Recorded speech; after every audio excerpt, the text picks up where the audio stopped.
창세기 43장 6절에서 14절까지 말씀입니다. 제가 봉독해 드리겠습니다. 이스라엘이 이르되 너희가 어찌하여 너희에게 또 다른 아우가 있다고 그 사람에게 말하여 나를 괴롭게 하였느냐. 그들이 이르되 그 사람이 우리와 우리의 친족에 대하여 자세히 질문하여 이르기를 너희 아버지가 아직 살아계시느냐, 너희에게 아우가 있느냐 하기로 그 묻는 말에 따라 그에게 대답한 것이니 그가 너희의 아우를 데리고 오라 할 줄을 우리가 어찌 알았으리까. 유다가 그의 아버지 이스라엘에게 이르되 저 아이를 나와 함께 보내시면 우리가 곧 가리니 그러면 우리와 아버지와 우리 어린아이들이 다 살고 죽지 아니하리이다. 내가 그를 위하여 담보가 되오리니 아버지께서 내 손에서 그를 찾으소서. 내가 만일 그를 아버지께 데려다가 아버지 앞에 두지 아니하면 내가 영원히 죄를 지리이다. 우리가 지체하지 아니하였더라면 벌써 2번 갔다 왔으리이다. 그들의 아버지 이스라엘이 그들에게 이르되 그러할진대 이렇게 하라. 너희는 이 땅의 아름다운 수산을 그릇에 담아가지고 내려가서 그 사람에게 예물로 드릴지니 곧 유향 조금과 꿀 조금과 향품과 모략과 유향나무 열매와 감복숭아이니라. 너희 손에 갑절의 돈을 가지고 너희 자루 아귀에 도로 넣어져 있던 그 돈을 다시 가지고 가라. 혹 잘못이 있었을까 두렵도다. 내 아우도 데리고 떠나 다시 그 사람에게로 가라. 전능하신 하나님께서 그 사람 앞에서 너희에게 은혜를 베푸사 그 사람으로 너희 다른 형제와 베냐민을 돌려보내게 하시기를 원하노라.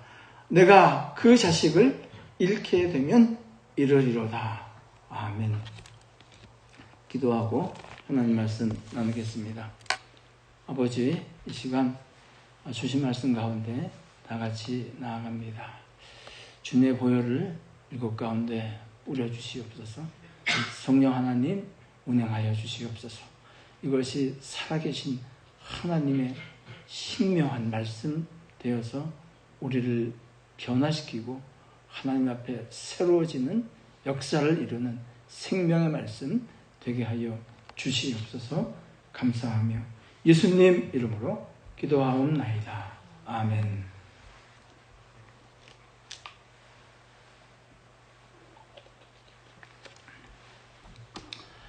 하나님께서는요, 자신을 이렇게 소개하실 때에 나는 아브라함의 하나님, 이삭의 하나님, 야곱의 하나님이다 라고 이렇게 밝히시기를 기뻐하시고 즐겨 하셨습니다. 그런데 이 세 사람 중에서 이 두 사람은 하나님께서 특별히 이름을 새로 지어주셨습니다. 아브람을 아브라함, 야곱을 이스라엘, 이렇게 하나님께서 새로운 이름도 허락하셨습니다.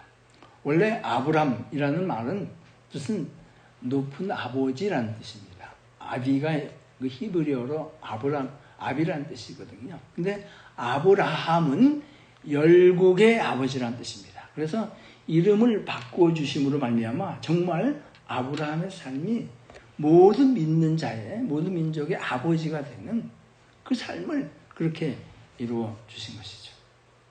그러면 야곱은 어떻습니까? 야곱의 뜻은 발 뒤꿈치를 잡다 또는 빼앗다, 약탈하다, 이런 뜻이 야곱에게 있습니다. 그래서 야곱의 삶을 보게 되면은 정말 이름대로 살았습니다. 그가 이 땅에 처음 태어날 때에도 형의 에서의 발 뒤꿈치를 잡고 나왔고요. 그리고 이 장자의 축복권을 빼앗았습니다. 팥죽한 거로서. 또 아버지까지 속여서 장자의 이 축복을 그가 대신 받지 않았습니까? 정말 움켜쥐고 빼앗는 인생이 이 야곱의 인생이었습니다. 그런데 하나님께서는 이 야곱을 이스라엘이라고 이름을 창세기 32장에서 바꿔주셨는데 그가 밤새도록 정말 그의 기질대로 붙잡고 놓지 않았습니다. 그렇죠. 그러니까 하나님께서 그 환도뼈를 치심으로 놓게 하시고 네가 이겼다.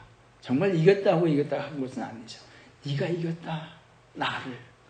그래서 이스라엘 하나님을 이겼다 하는 이름으로 바꿔주셨습니다. 근데 저는 이 이스라엘이라는 이런 이름을 이렇게 볼 때에 하나님과 겨루어 이겼다 하는 이 말은 그의 앞에 남은 인생이 정말 얼마나 험난할 것인지 보여주는 것이라고 생각합니다. 그 앞으로 그의 인생 가운데 닥쳐올 시험과 환난이 있을 때마다 그는 하나님과 나아가서 겨루어 이겨야 할 정도로 하나님께 매달리고 매달려야 하는 그런 삶의 역정이 어쩌면 이 이스라엘이라는 그 이름 가운데 내포되어져 있는 것이죠. 이 야곱의 이 심각한 소유욕, 잡고자 하고 빼앗으려고 하고 놓지 않으려고 하는 이 야곱의 소유욕, 이 기질은 이를 통해서 그의 가정에 심각한 문제를 노출합니다. 성경도 이 야곱이 이러한 부분이 있다는 것을 성경도 인정을 합니다. 성경에는 이 하나님께서 이름을 바꿔주신 사람들의 여러 명 있습니다. 아브라함이 아블라함, 사레가 사라. 그리고 또 누가 있습니까? 시몬이 베드로, 사울이 바울. 이렇게 그 외에도 많이 있지만 그런데 하나님께서 이렇게 이름을 바꿔주신 다음에는 성경에는 계속해서 이 바꿔진 이름을 기록하고 있습니다. 그런데 이 야곱은요, 예외예요. 창세기 32장에서 그의 이름이 바뀌었거든요.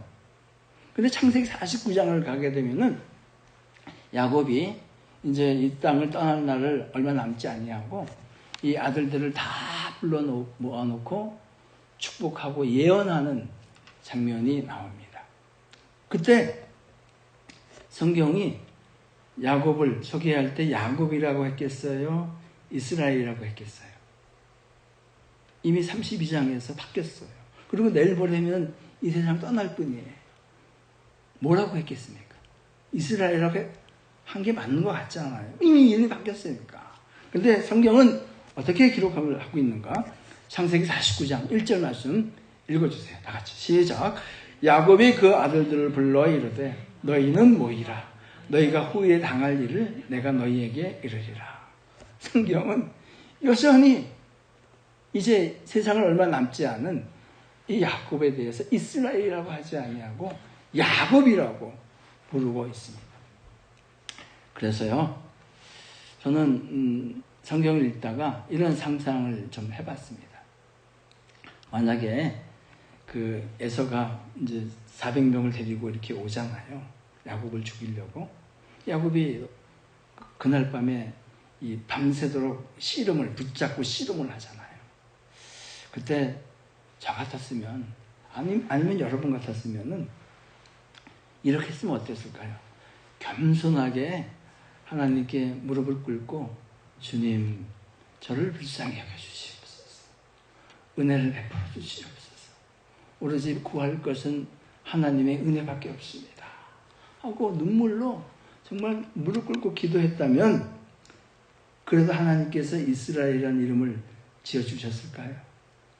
저는 아니라고 생각합니다. 이 성경에 히브리어에 인애, 사랑, 긍휼이라는 단어가 있습니다. 뭐죠? 잘 아시죠? 헤세드라고 합니다. 그래서 만약에 야곱이 그러한 자세로 기도했다면 이 야곱의 이름이 이스라엘이 아니라 헤세디엘, 하나님의 은혜라는 이름으로 아마 바뀌어졌을 거예요. 그랬다면은 야곱 앞에 그 인생이 달라져도 많이 달라졌을 겁니다. 근데 그럴 수 있습니까? 이 사건을 보면서 성경을 통해서 우리가 알 수 있는 것은요, 우리가 구원을 받아도요, 그 사람의 기질은 바뀌어요, 안 바뀌어요? 안 바뀌더라고요. 기질은 안 바뀌어요. 그 하나님께서 주신 겁니다. 그래서 하나님께서는 그 사람의 구원을 받아도 그 사람의 기질대로 사용을 하십니다.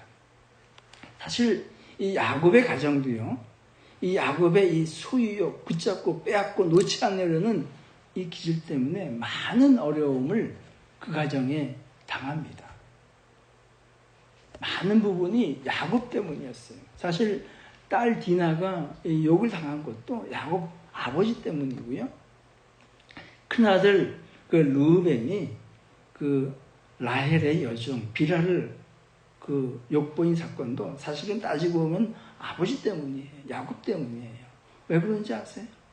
야곱이 레아, 르우벤은 엄마는 레아잖아요. 레아는 싫어하고 라헬만 사랑하고 그 라헬의 자식들만 요셉과 베냐민을 사랑하니까 이 르우벤이 어떻게 했어요? 엄마를 위해서 한번 들고 일어난 거죠. 그래서 이 비라에게 없을 짓을 한 거예요. 어떻게 보면 그러면 안 되지만은 이런 빌미를 준 것은 누구예요? 누구 잘못입니까? 야곱인 것이. 또 오늘의 사건에 이 되는 요셉도 마찬가지입니다. 야곱이 다른 아들들은 그렇게 사랑을 하지 않고 요셉만 사랑을 하니까 이 다른 형들이 요셉에 대해서 사랑받지 못한 이 분풀이를 요셉에게 한 것 아니겠어요? 해서는 안 되는 일이지만 어떻게 같은 아버지를 둔 피를 나는 형제가 동생을 죽이려고 하고 동생을 종으로 팔아먹기까지 합니까? 해서는 안 되는 일이지만 이 모든 일들의 빌미는 결과는 야곱의 이 기질 빼앗고 놓지 않고 뺏고 수하는 이 야곱의 기질로 인한 것입니다. 그래서요, 이 사건을 보면서 이 두 가지 면으로 우리가 말씀을 접근할 수가 있습니다. 첫 번째는요, 뭐냐면은 야곱은 정말 그 인간적인 부족함, 그 기질로 인해서 가정 가운데 엄청난 불화가 오고, 그리고 그 라헬을 갖기 위해서 다른 3명의 아내를 둠으로 인해서 아들이 12명이나 이렇게 됐잖아요. 근데 하나님께서는 이 모든 불행과 어려움을 하나님께서는 선으로 바꿔주셨습니다.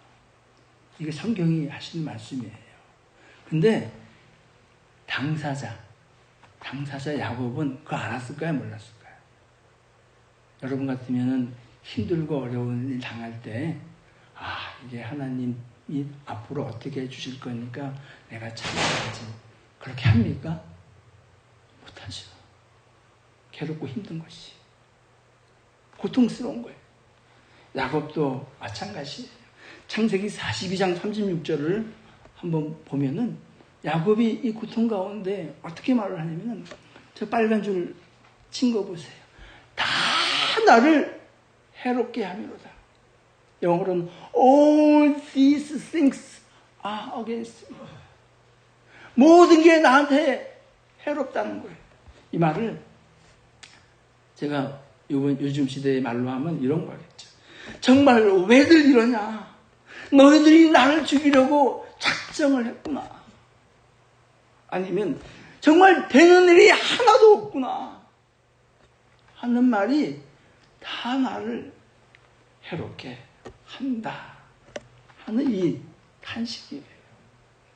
하나님께서는 그럼에도 불구하고 이 가정에 역사하고 이 불행을 선으로 구원으로 바꿔주시는 과정 중에 있지만 정작 본인들은 깨닫지 못하는 거예요. 그거는요, 저나 여러분이 똑같습니까? 안 같습니까? 똑같아요. 우리는 몰라요. 괴로운 거예요. 근데 하나님께서는 아무에게나 이렇게 역사하십니까? 아니에요. 하나님께서는요, 구원받은 하나님의 백성들에게 이렇게 일하시는 것입니다. 그래서 우리가 이 시험과 환난, 고통, 어려움에 있을 때 가운데에도 정말 놓지 않아야 될 게 하나 있습니다. 뭐죠? 주님에 대한 믿음, 이 신뢰, 이 끈은 절대 놓지 않아야 됩니다. 야곱은 정말 그 기질대로 살았지만 그럼에도 불구하고 그의 삶 가운데 관통해서 흐르는 것은 하나님에 대한 믿음, 신뢰, 이것은 변치 않았어요. 저 여러분 가운데 우리도 부족하잖아요. 이런 믿음이 정말 변치 않기를 먼저 예수님 이름으로 축복합니다. 그러면요, 이 사건을, 이 상황을 어떻게 바라봐야 하는 두 번째 묵상은 뭐냐면요, 그러면 하나님께서 이 불행을 소원으로 바꿔주셨는데 어떻게 바꿔주셨냐는 거예요. 어떻게 바꿔주셨을까? 어떻게 바꿔주셨다고 생각하십니까? 답은요, 하나예요. 오늘 나누고자 하는 말씀입니다. 사람을 바꾸어서 하나님께서는 이 일을 행하십니다. 사람이 바뀌어요. 이 말씀을 하기 위해서는 먼저 요셉의 얘기를 잠깐 해야 됩니다. 요셉이 이 보디발의 아내를 욕보였다는 누명을 쓰고 한 2년 감옥에 갇히잖아요.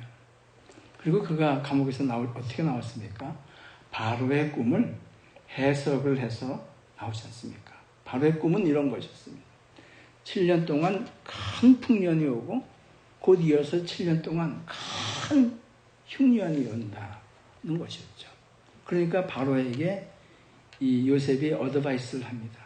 그러니까 이 풍년의 기간에 흉년을 대비해야 된다 하고 어드바이스를 하죠.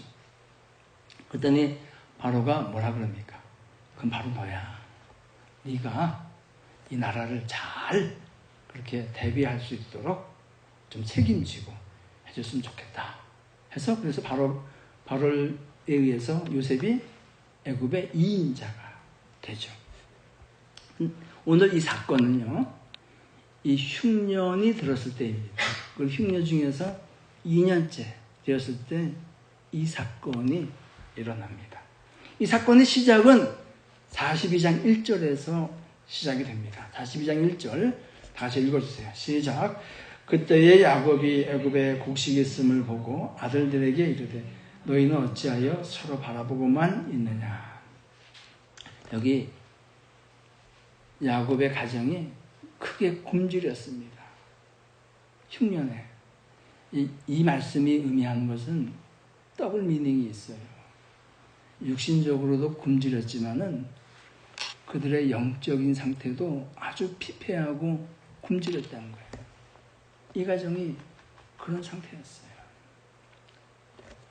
이 어려운 상황 가운데서 그들은 이제 하나님께서 일하시는 것을 경험하게 됩니다. 근데요, 이 모습 가운데에도, 1절 모습 가운데에도 야곱의 기질이 그대로 드러나 있어요. 야, 저기 가면은 얻을 수 있고 가질 수 있는데 왜 그러고 있냐는 거예요. 야곱은 늘 가지려고 하고 소유하려고 했던 사람 아니겠어요? 너 이 아들들 뭐 하고 있냐? 가서 가지고 와라 하고 얘기하는 것이죠. 그래서 이 아들들이 몇 명이 내려갑니까? 아들들이 요셉 때문에 몇 명 남아있어요? 11명 남아있잖아요. 그 중에서 몇 명이 내려가죠? 10명이 내려갑니다. 베냐민은 빼고 내려갔더니 이제 요셉 앞에 쓰죠. 근데 요셉이 형들인 줄 알았어요. 형들 잘했다고 이렇게 안아줍니까?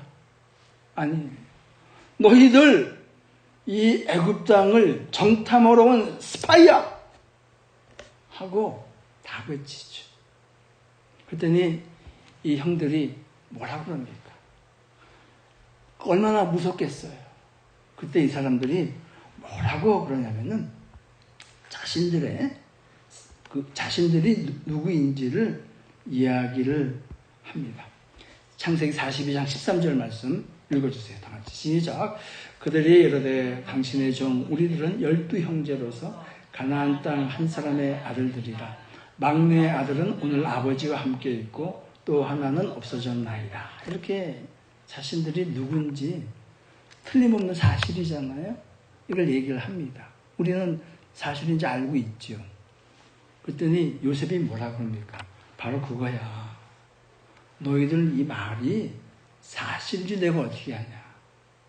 너희 막내가 아버지하고 함께 있다며. 걔 데리고 와. 그러면 내가 너희들 말이 사실인지 믿어줄게.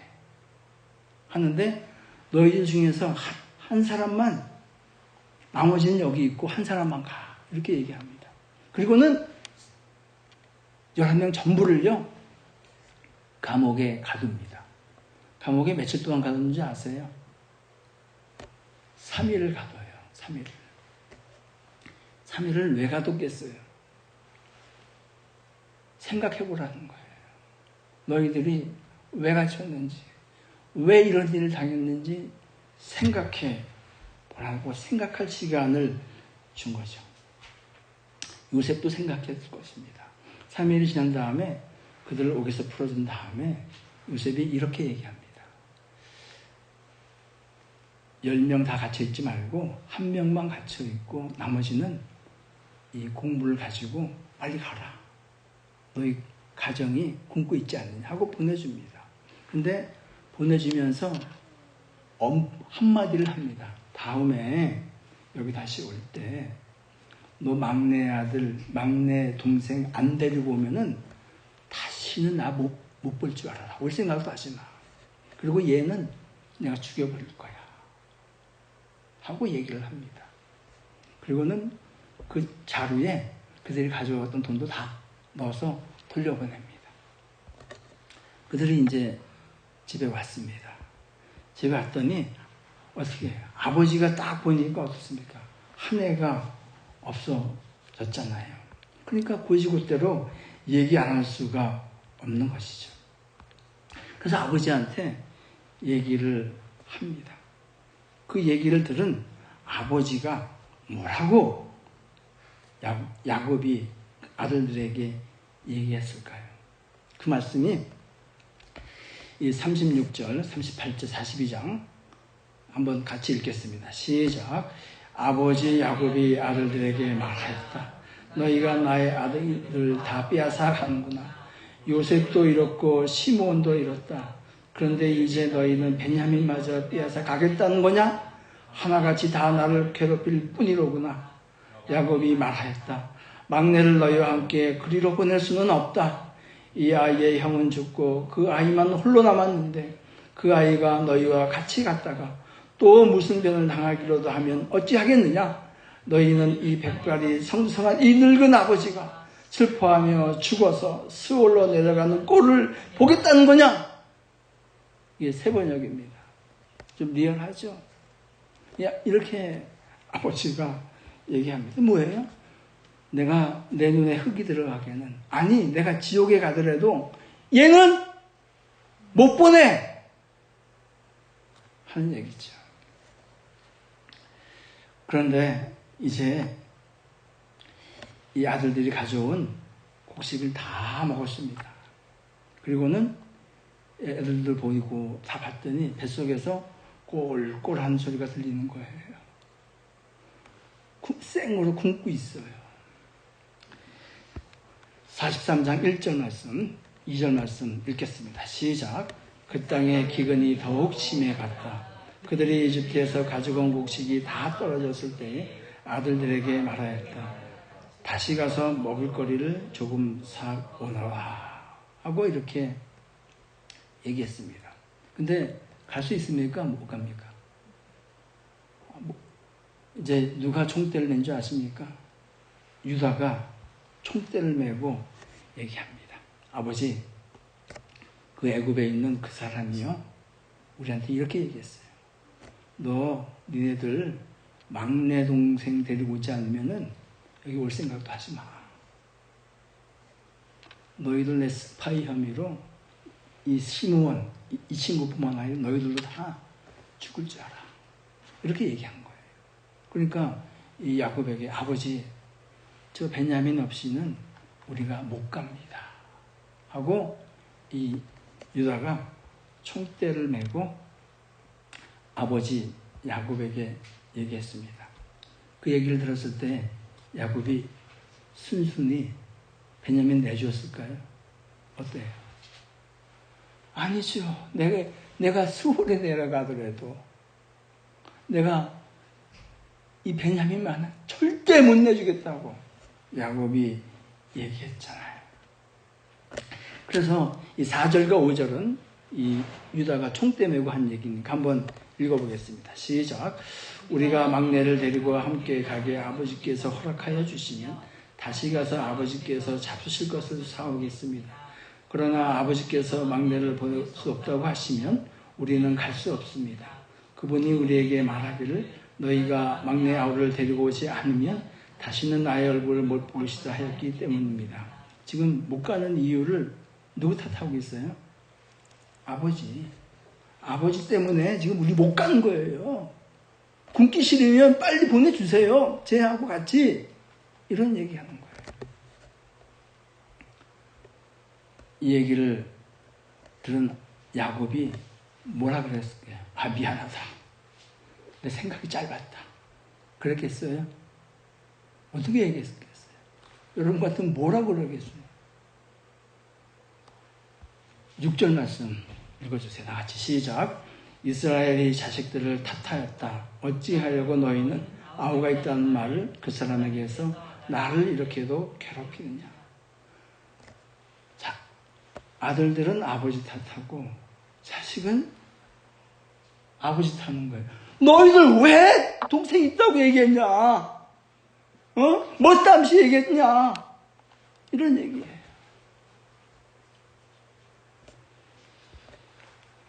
우리 여기서 뭘 할 수 있습니까? 아들들은 아버지 탓하고 아버지는 자식 탓하고 있어요. 이 상처가 치유되고요, 회복이 되려면은 첫 번째 그들이 자신의 죄를 깨달아야 돼요. 그들이 자신의 죄를 언제 깨달았냐면은 창세기 42장 21절 말씀을 제가 읽어드릴게요.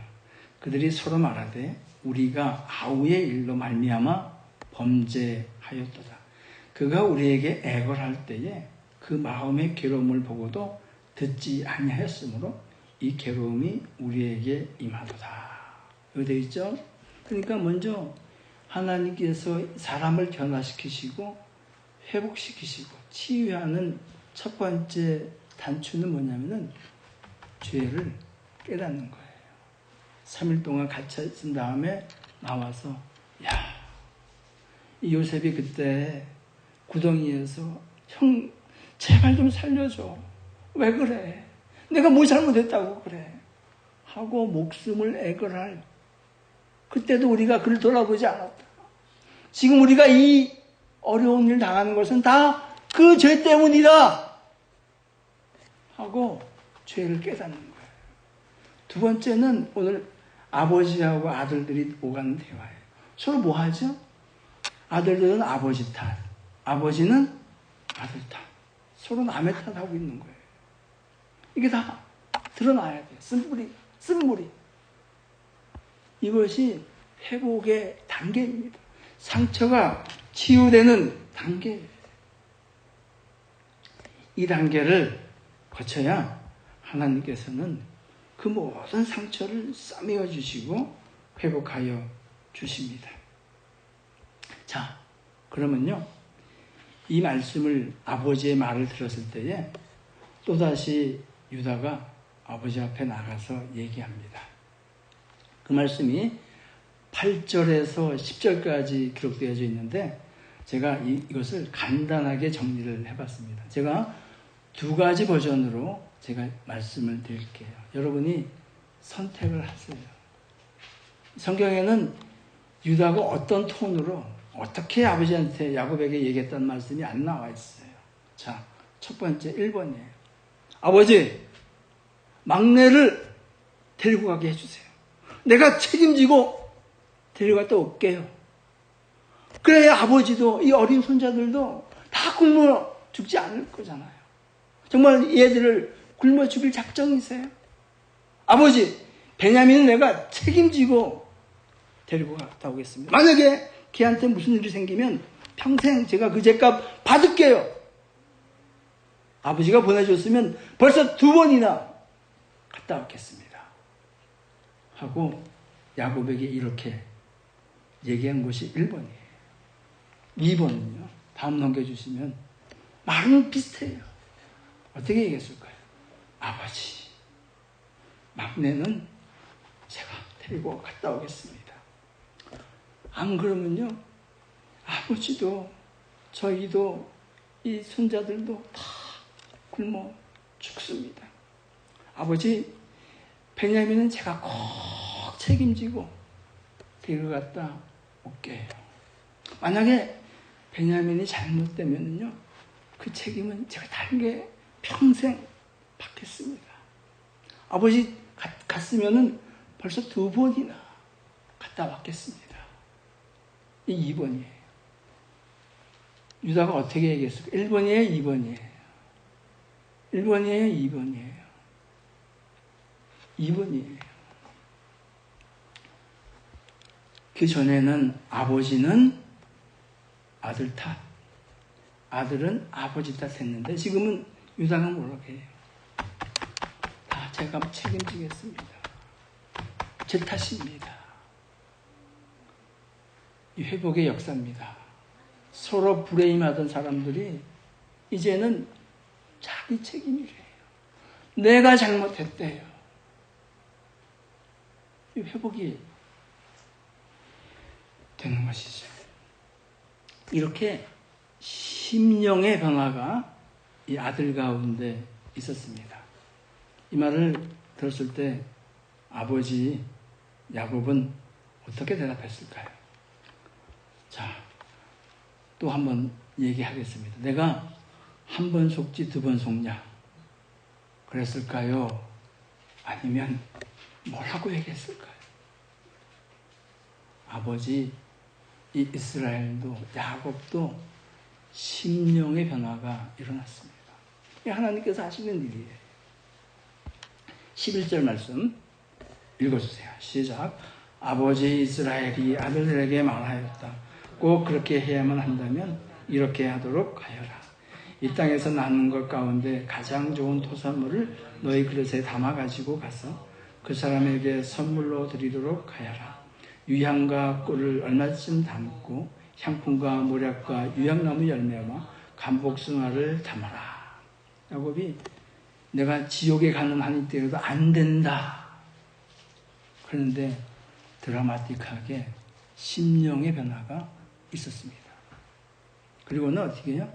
그렇게 해야 된다면 그렇게 해야지. 어떡하겠느냐 하고 얘기를 합니다. 할렐루야. 그리고는 또 얘기를 하는데 참 이 11절이 재밌습니다. 이 묵상할수록 너무 재밌어요. 그리고는 야곱이 하는 말이 뭐냐면은 이 선물을 잘 챙겨가라는 거예요. 이 말씀을 묵상하면서 저는 이 다른 장면이 하나 떠올랐어요. 이 형 에서가 군사 400명을 이끌고 야곱을 만나기 위해서 만나면 죽이겠다고 오잖아요. 그때 야곱이 먼저 뭐 했습니까? 선물을 이만큼 바리바리 해가지고 앞서 보냈습니다. 그렇죠. 이 사람은 기질은 안 변해요. 이 상황 가운데서도 이 선물 챙기는 거예요. 중요한 건 뭐겠어요? 우리의 기질을 탓하는 것이 아니라 우리의 이 기질이 우리가 구원받기 전에는 변화받기 전에는 나의 삶, 나의 영광을 위해서 사용되어졌다면 변화받고 난 이후에는 이 기질이 하나님의 영광을 위해서, 하나님 나라를 위해서 사용되는 것입니다. 하나님께서는 사람들을 그렇게 쓰십니다. 이 바울이 좋은 예잖아요. 바울은 앞들 안 가리고 직진하고 목적지향적인 사람입니다. 그래서 교회를 핍박하기 위해서 담에서까지 가려고 한 것이죠. 그러나 그가 변화받고 난 이후에는 그는 정말 모든 힘을 다하여, 힘과 정성을 다하여 하나님 나라를 위해서, 예수 그리스도의 복음을 위해서 헌신한 것을 볼 수 있잖아요. 그래서요, 여러분, 저나 여러분이 이런 말씀 하지 마세요. 나는 왜 이러지? 나는 왜 이 모양이지? 나는 왜 이렇게 하나님께서 만드셨지? 그러지 마세요. 하나님께서는 각자 개인에게 좋은 달란트와 기질을 주셨습니다. 그것이 어떻게 사용되어지느냐의 문제인 것입니다. 이렇게 야곱이 가야 된다면 가야지. 그리고 선물 챙겨가라고 얘기를 하고, 그리고 이제 13절입니다. 13절 읽어주세요. 시작. 너희 아우를 데리고 어서 그 사람에게 가거라. 절대 안 된다고 했던, 내가 지옥에 가는 한 있더라도 안 된다고 했던 이 야곱이 이제 어떻게 해요?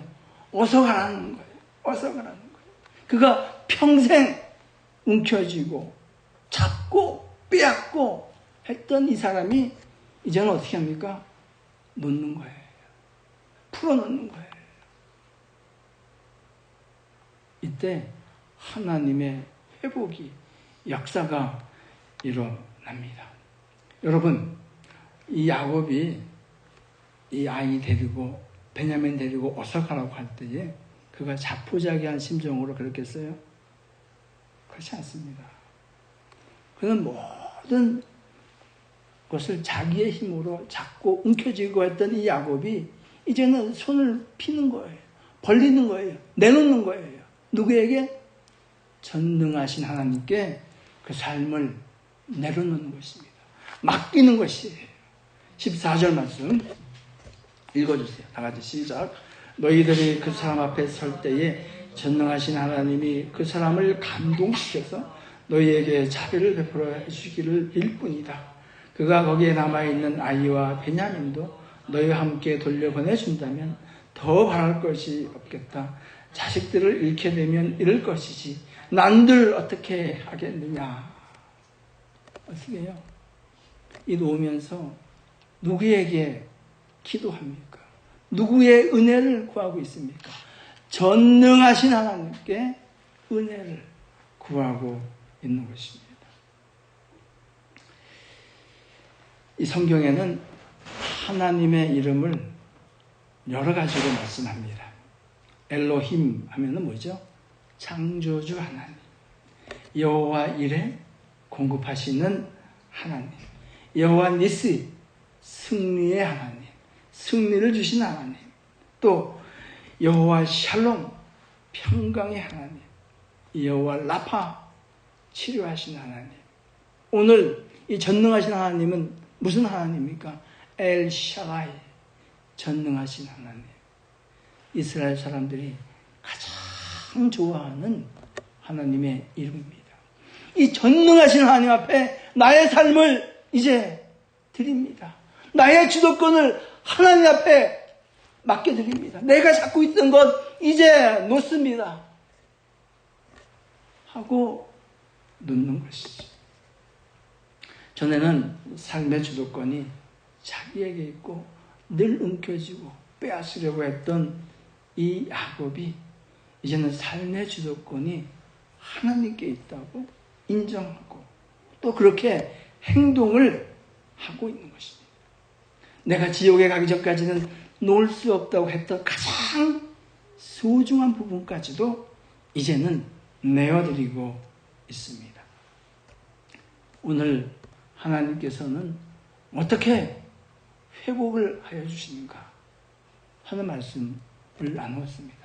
먼저 죄를 깨닫게 하시고 동일합니다. 우리가 하나님 앞에 주님 앞에 얼마나 죄인인가를 깨닫는 것, 이것이 회복의 첫걸음이고, 그리고 우리의 심령의 변화를 일으키고 하나님 앞에 주도권을 내어드릴 때에 우리와 가정과 공동체와 그리고 이 미국 땅 가운데에 온전한 회복이 있는 줄로 믿습니다. 사실요, 이 야곱은 엄청난 영적인 거장입니다. 영적인 거장이에요. 그는 하늘에서 사다리가 내려와서 천사가 내리락한 그 엄청난 환상도 보았고요. 그리고 하나님과 겨루어서 이겼다 하는 말을 들 정도로 기도하는 사람이고 하나님을 찾는 사람이었습니다. 지금 이 순간에 야곱의 나이가 몇 살인지 아십니까? 130세. 인생의 후반부 중에 후반부예요. 이 130세가 되는 이 동안에도 이 엄청난 영적인 거장도 놓지 못한 것이 있었어요. 하나님께서는 놓게 하시는 것이죠. 우리도 동일합니다. 여전히 전능하신 하나님 앞에 삶을 내어드리지 못한 부분이 있습니까? 그 부분을 우리가 놓지 못한다면 여전히 우리 가운데는 하나님의 치유는 아직 멀리 있는 것입니다. 야곱이 이 엄청난 영적인 거장이 인생의 마지막 분 중에 마지막 130세 되는 그 순간까지도 놓지 못한 것을 하나님께서는 놓게 하시고 이를 통해서 그 가정에 그 공동체에 회복과 치유에 있게 하시고 구원을 허락하여 주셨습니다. 저와 여러분 가운데에 야곱에게 임하였던 이 은혜가 충만히 임하시기를, 이 교회와 이 미국 땅 가운데 임하기를 예수님 높으신 이름으로 간절히 축복합니다. 이 시간 주신 말씀을 기억하시면서 기도하시겠습니다. 한번 우리의 삶을, 나의 삶을, 자신의 삶을 돌아보시기 바랍니다. 삶의 주도권이 누구에게 있습니까?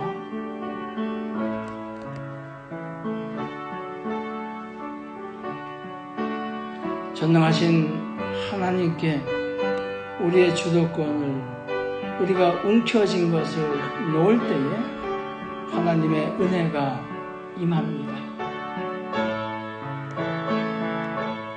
나의 삶의 주인이 우리 주님 되시고, 가정의 주인이 우리 하나님 아버지가 되시고, 이 교회의 주인이 예수 그리스도가 되실 때에 이곳 가운데에, 우리의 삶의 전 영역 가운데에 하나님의 치유와 회복과 화해가 임하게 될 줄로 믿습니다. 우리 힘으로는 어렵지만 하나님께서 은혜를 주시면 가능할 줄로 믿습니다. 하나님의 은혜를 구하며 그 은혜의 자리에 나아가는 저와 여러분 예수가족교회 되기를 예수님으로 간절히 소원합니다.